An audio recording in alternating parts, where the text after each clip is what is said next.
Eh bien, puisque le capitaine a voulu que je m'occupe de toi, ne t'en déplaise, je vais t'apprendre une ou deux astuces, espèce de tête de mule, ça t'évitera des pépins. Quoi ? À partir de maintenant, je te perds pas de vue 24 heures sur 24. Je vous interdis. Tu n'auras plus le droit de manger, de dormir, ou même de te gratter les fesses si je t'en donne pas la permission. Je ne veux pas de traitement de faveur. Oh, t'as pas à t'en faire pour ça, mon lapin. T'as pas à t'en faire pour ça. Entre mes 15 ans dans une école beaujolaise et les 20 ans dans une classe unique, j'ai passé 1 an dans l'école d'une bourgade au pied des monts du Lyonnais. À une demi-heure du centre de Lyon, le milieu social était en moyenne celui d'une population aisée, médecins, avocats, entrepreneurs, belles maisons avec jardin ou parc, les fameux restaurants de Bocuse ou de la mer Brasier pas trop loin. J'avais des enfants de 8 et 9 ans. À la sortie de l'école, les mères ou des employés de maison attendaient leurs enfants en bagnole pour les emmener dans des cours de musique, de danse, de dessin, de judo, enfin bref, des cours particuliers de toutes sortes. C'était la même chose le jeudi, mais il fallait bien les occuper. Il m'arrivait d'en apercevoir seuls dans leur grand parc, souvent collés à la grille, regardant s'il passait du monde dans la rue. On pouvait penser que ces enfants avaient de la chance.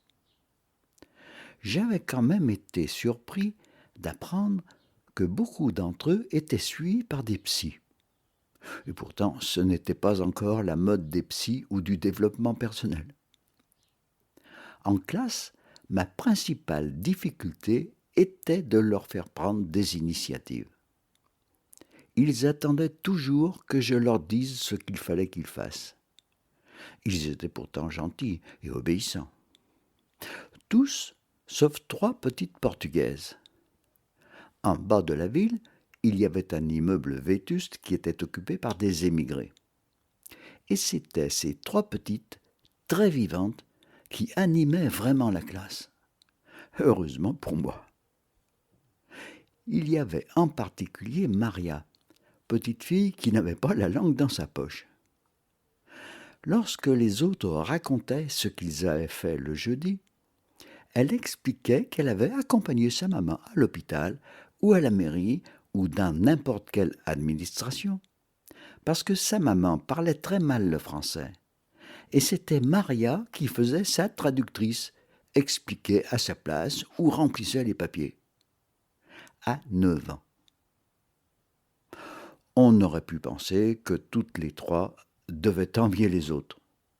Pas du tout. C'était l'inverse.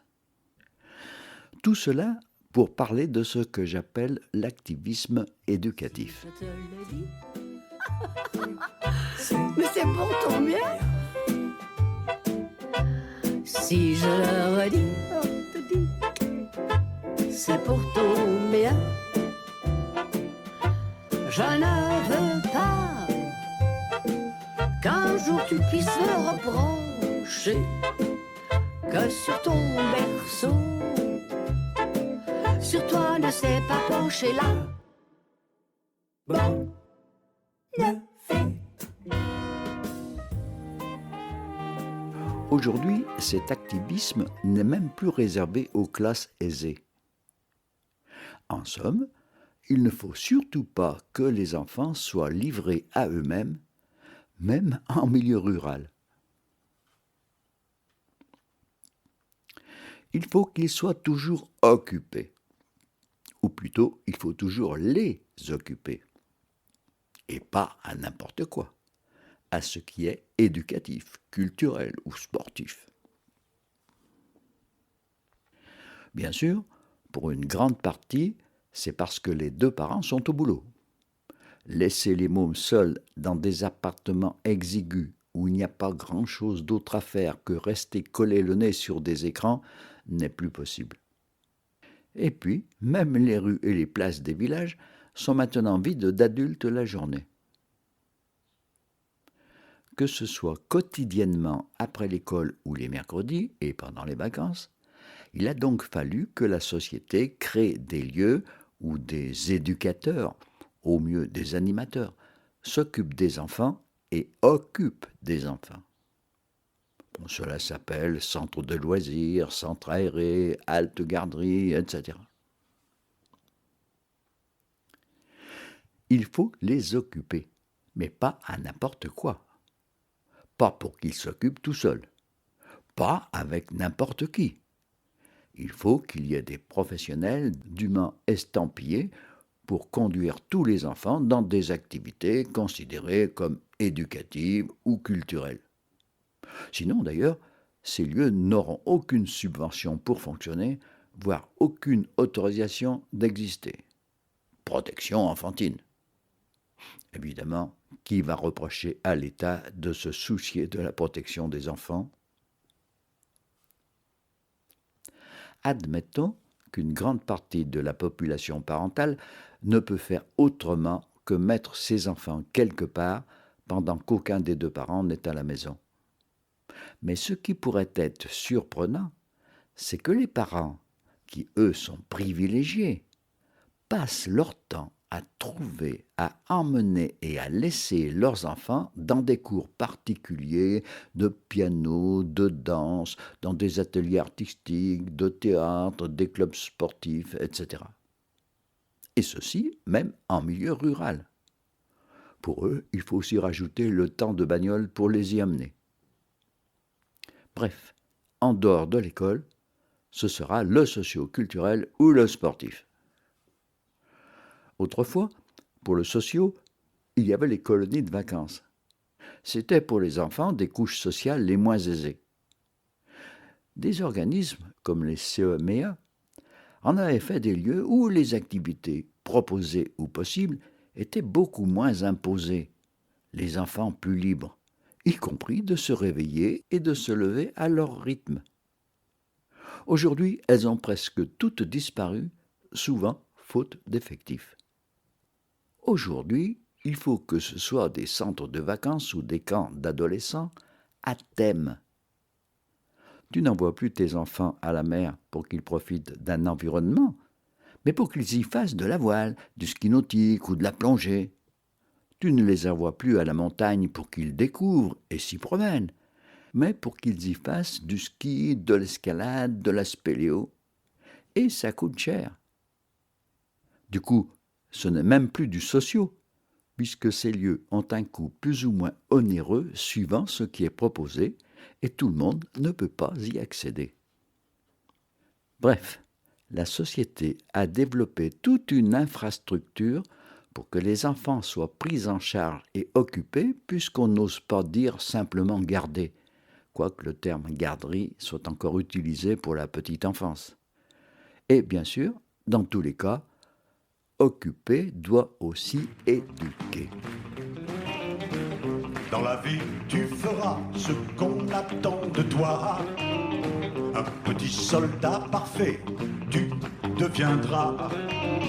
Les erreurs de tes parents, tu les pardonneras. Et si on abuse de toi, alors tu prieras. Crois-moi, crois-moi. C'est simplement pour ton bien. Tes rêves et tes désirs, tu les masqueras. Les pieds sur terre, c'est ce que l'on attend de toi. Si tu veux pleurer, tu devras te cacher. Mais enfin, Bernard, qu'est-ce qu'il y a de mal dans tout ça? N'est-ce pas un progrès, une telle attention portée aux enfants? N'est-ce pas pour leur bien? Je me garderai bien de critiquer toutes celles et ceux qui font l'impossible pour que les enfants dont ils ont la charge soient bien, s'intéressent à quelque chose. Pas plus que je ne critique les parents qui ne peuvent faire autrement ou ceux qui veulent donner à leurs enfants tout ce qu'ils pensent nécessaire à leur présent comme à leur avenir. Je pense même qu'aujourd'hui, il n'a jamais été porté autant d'attention aux enfants. Il y a aussi un besoin que tous les enfants expriment, c'est d'avoir des copains. Et il est vrai aujourd'hui que les seuls endroits où ils peuvent en trouver, ce sont ces lieux où on les y emmène, y compris l'école. Mais je constate simplement qu'aujourd'hui, plus aucun enfant, ou presque, n'est dans une situation et un endroit où il doit et peut s'occuper tout seul ou avec d'autres. S'occuper à n'importe quoi, même à ne rien faire, à rêver et même à faire des bêtises. Et dès qu'il n'y a plus personne pour le guider, il s'ennuie et se réfugie devant un écran ou les manettes d'un jeu qui lui dit ce qu'il faut qu'il fasse, ou il n'a plus qu'à se laisser guider. Parce que l'ennui est devenu prohibé. Comme tu vois, je ne sais pas ce que je dois faire. Toutes mes larmes, tous mes doutes, dois-je les taire? Tout m'avale, tout fait mal, tout m'atterre. Il n'y a pratiquement plus d'espace où les enfants soient libres de faire, peuvent faire, sans personne pour leur dire ce qu'ils peuvent ou doivent faire. Le monde adulte les en croit incapables ou a peur justement de ce qu'ils pourraient faire. Laissez les enfants rêver, ne les cassez pas d'avance, donnez-leur au moins la chance d'apprendre un jour à voler. Laissez les enfants choisir des chemins qui vous dépassent, n'effacez jamais leurs traces, vous les verrez revenir. Laissez-les, ne souffrez pas qu'on dédaigne la lumière qui les baigne. Il y a bien eu, après la guerre, les terrains d'aventure qui étaient mis à la disposition des enfants avec simplement quelques adultes pour assurer la sécurité et éventuellement apporter de l'aide et qui prouvaient que les enfants n'ont pas besoin de nous pour s'occuper et s'organiser. Il y a même aujourd'hui des associations comme les Robinson de Longjumeau qui prouvent que lorsque l'espace public peut être occupé par les enfants, ceux-ci s'en emparent et y inventent ce qu'ils ne peuvent faire chez eux. Mais bien sûr, c'est très dérangeant que des enfants délaissent ce qui était institué pour leur bien. Dès l'enfance, pour un grand nombre, nous sommes donc guidés. On peut à la rigueur ne pas apprécier les guides, au mieux choisir ses guides et ce qu'ils nous proposent. Mais sans eux, nous sommes censés être incapables de faire des choses intelligentes, ne serait-ce que faire des bêtises. Serait-ce seulement dans l'enfance et seulement pour ce qu'on appelle les loisirs? Vous connaissez la réponse. Même pour les vacances, avec l'aide de la publicité, il faut être guidé par les prospectus, les guides Michelin ou autres, les annonces alléchantes de la multitude d'organismes qui vous indiqueront où vous pourriez aller, comment y aller et quoi y faire. Ils s'occupent d'ailleurs eux-mêmes de ce que vous y ferez. Vous n'aurez qu'à suivre et payer. Quant à la vie courante, il vous faudra suivre une multitude de guides, que ce soit ceux d'organismes comme Que Choisir, ou bien les leaders d'un parti politique ou d'un syndicat, et bien sûr ceux qui vous gouvernent, jusqu'à réclamer ou accepter un guide suprême, ou ne rien pouvoir faire qui ne soit indiqué par un livre sacré. Ne vous tracassez plus. Vous n'avez plus besoin de penser par vous-même. Laissez-les vivre,